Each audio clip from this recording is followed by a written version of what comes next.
नमस्कार, मी पंजाब डक। आज आहे 1 एप्रिल 2026। मी जात आहे शिरोळ, दत्त शिरोळ कारखाना कोल्हापूरकडे तिकडे जात आहे। आणि तिकडे जात असल्यामुळं तर या ठिकाणी कोल्हापूर राज्यातले सर्व शेतकऱ्याला या ठिकाणी अंदाज देणार आहे। कारण की राज्याचे आता येत असताना खूप फोन आले, आज पाऊस येईल का? तर राज्यातल्या सर्व शेतकऱ्याला सांगू इच्छितो, इकडं आज कोल्हापूरकडे जात आहे म्हणून त्या कोल्हापूरच्या ऊस उत्पादक आणि साताऱ्याच्या शेतकऱ्याला सांगू इच्छितो की तुमच्याकडं आज एक तारखेला दुपारी 4च्या नंतर तुमच्या भागामध्ये चांगल्या स्वरूपाचा पाऊस पडणार आहे। म्हणून हा अंदाज कोल्हापूर, सातारा आणि कोकणपट्टीच्या पुण्याच्या शेतकऱ्यांनी अंदाज लक्षात घ्यायचा। मग सांगायचं झालं तर हा पाऊस तुम्हाला सांगू इच्छितो की अहिल्यानगरकडे पडणार आहे, त्याच्यानंतर नाशिककडं, नंदुरबार, धुळे, जळगाव, त्याच्यानंतर विदर्भाकडे, पूर्व विदर्भ, पश्चिम विदर्भ आणि मराठवाड्याकडे सगळीकडे आज बऱ्याच ठिकाणी चांगला पाऊस सुरू होणार आहे। म्हणून हा अंदाज लक्षात घ्यायचा। काल 30 तारखेला तर पडला, पण त्याच्यानंतर आजपासून परत आणखीन पावसामध्ये वाढ होणार आहे।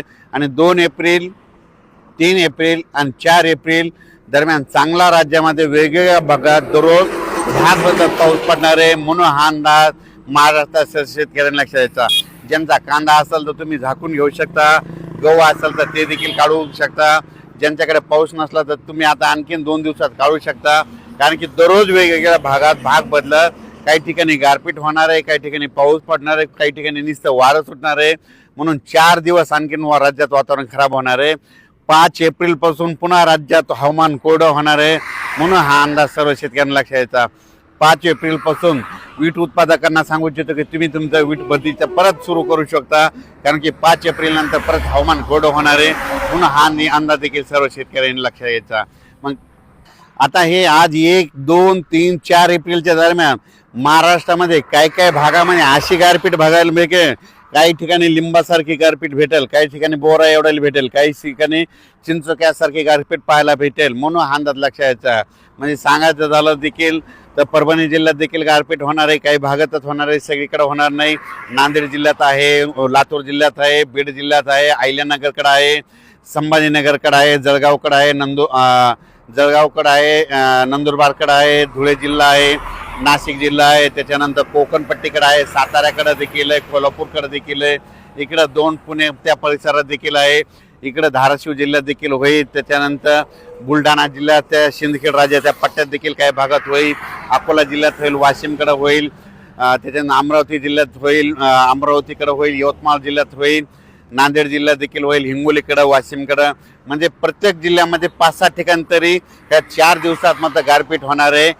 आतापर्यंत काय भागात कधी पाहिली नसेल अशी एवढ्याली मोठ्याली गारपीट होणार आहे। म्हणून हा अंदाज देखील सर्व शेतकऱ्यांना लक्षात द्यायचा। शेतकऱ्याने आपण आपल्या या पावसामध्ये विजेचं प्रमाण असल्यामुळं स्वतःची काळजी घ्या। पाऊस आला असताना लिंबाच्या झाडाखाली थांबत जाऊ नका, झाडावर 16% विजा पडतात। म्हणून हे देखील अंदाज शेतकऱ्यांनी लक्षात द्यायचा। त्याच्यानंतर विजा कडकडत असताना आपली जनावरे झाडाखाली बांधू नका, झाडावर जवळपास 16% विजा पडतात। म्हणून हे अंदाज लक्षात द्यायचा। शेतकऱ्यांना देखील झाडाखाली थांबू नये, झाडावर जास्त विजा पडतात। म्हणून ही अंदाज देखील सर्व शेतकऱ्यांनी लक्षात घ्यायचा। 5 एप्रिलच्या नंतर परत राज्यात हवामान कोरडं होणार आहे। म्हणून ही अंदाज सर्व शेतकऱ्यांनी लक्षात घ्यायचा। डाळिंब शेतकरी त्यांना सांगू इच्छितो की 5 एप्रिलपर्यंतच वातावरण थोडं खराब आहे। 5 एप्रिलपासून राज्यामध्ये लगेच हवामान कोरडं होणार आहे, उन्हाची तीव्रता वाढत जाणार आहे। म्हणून डाळिंब शेतकऱ्यांनी हा अंदाज लक्षात घ्यायचा। तसेच लातूर जिल्हा, नांदेड जिल्हा, त्याच्यानंतर चंद्रपूर, वर्धा, नागपूर, भंडारा, गोंदिया, यवतमाळ या जिल्ह्यातल्या शेतकऱ्याला सांगू इच्छितो की तुमच्याकडे देखील 4 तारखेपर्यंत, 5 तारखेपर्यंत नागपूर पट्ट्यामध्ये पावसाचं वातावरण राहणार आहे।